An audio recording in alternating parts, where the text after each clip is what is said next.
Welcome back to my channel అండి. ఈరోజు వీడియోలో నేను బ్రెడ్ గులాబ్ జామ్ చేయబోతున్నాను. దీనికోసం 5 బ్రెడ్ స్లైసెస్ తీసుకొని చివరున్న ఎడ్జెస్ని కట్ చేసేసుకోండి.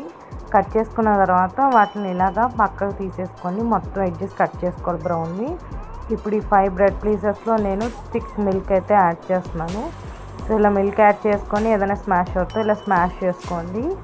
ఇలా చేసుకున్న తర్వాత వానికి మెత్తగా అయిపోతుంది పాలు వేసిన తర్వాత. ఇప్పుడు హ్యాండ్తో అయితే బాగా మనం సేమ్ గులాబ్ జామ్ మిక్స్ ఎలా మిక్స్ చేస్తామో సేమ్ అలానే మిక్స్ చేసుకోవాలి.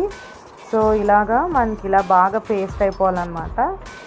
బాగా థిక్గా వచ్చిన తర్వాత మీరు కొంచెం గోధుమపిండి యాడ్ చేసుకోవచ్చు. ఇప్పుడు దీన్ని 1 అవర్ పాటు పక్కన పెట్టేసుకోండి. 1 అవర్ అయిన తర్వాత నేను హ్యాండ్కి ఆయిల్ అప్లై చేసుకొని సేమ్ మనం గులాబ్ జామ్కి ఎలాగైతే బాల్స్ చేసుకుంటామో అలాగే ఇలాగ కొద్ది తీసుకొని ఇలాగ చూపిస్తున్న విధంగా రౌండ్గా చేసుకోండి. ఇలాగ రౌండ్ చేసుకున్న తర్వాత ఒక్కొక్కటిగా మనకి రౌండ్ షేప్ అనేది వస్తుంది ఫ్రెండ్స్. వీటిని మనం పక్కన ప్లేట్గా పెట్టేసుకుందాం. ఇలా మొత్తం అన్నిటిని ఇలా బాల్స్ చేసి నేను పక్కన పెట్టుకున్నా. ఇప్పుడు నేను వీటిని డీప్ ఫ్రై కోసం ఆయిల్లో అయితే వేసేస్తున్నానండి. చూడండి, ఇలా ఆయిల్లో వేసిన తర్వాత మనం ఒక్కొక్కటిగా ఇలాగా వేసుకుంటూ మనం ఫ్రై చేసుకోవాలి. సేమ్ గులాబ్ జామ్కి వచ్చినట్టే మనకి బాల్స్ అనేవి బ్రౌన్ కలర్లో వస్తాయి ఫ్రెండ్స్. చూస్తున్నారు కదా, నేను ఒక్కొక్కటిగా వేసుకొని తీసుకున్న తర్వాత సేమ్ గులాబ్ జామ్ లాగే ఉంటుంది ఫ్లేవర్ కూడా.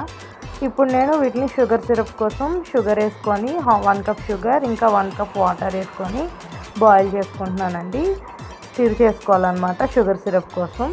ఇలాగా మీరు మిక్స్ చేసుకుంటూ ఉండండి. ఇప్పుడు ఇలాచీస్ వేస్తున్నానండి, 5-6 వేస్తున్నాను.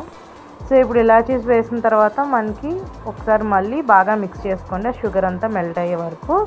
మనకి ఇలాగే ఈ కన్సిస్టెన్సీలో ఇలాగా రావాలన్నమాట. వచ్చిన తర్వాత ఈ గులాబ్ జామున్ని ఇందులో వేసేసుకోండి బాల్స్ని. 1 అవర్ తర్వాత మనకి ఆ స్వీట్ అంతా పట్టిన తర్వాత ఒక బౌల్లో వేసేసుకోవాలి. ఇప్పుడు నేను ఈ షుగర్ సిరప్ని కూడా దీని మీద అయితే యాడ్ చేసేస్తున్నాను. అంతేనండి, సేమ్ గులాబ్ జామ్ లానే ఉంటుంది. తప్పకుండా ట్రై చేయండి. మన టేస్టీ గులాబ్ జామ్ అయితే రెడీ అయిపోయిందండి.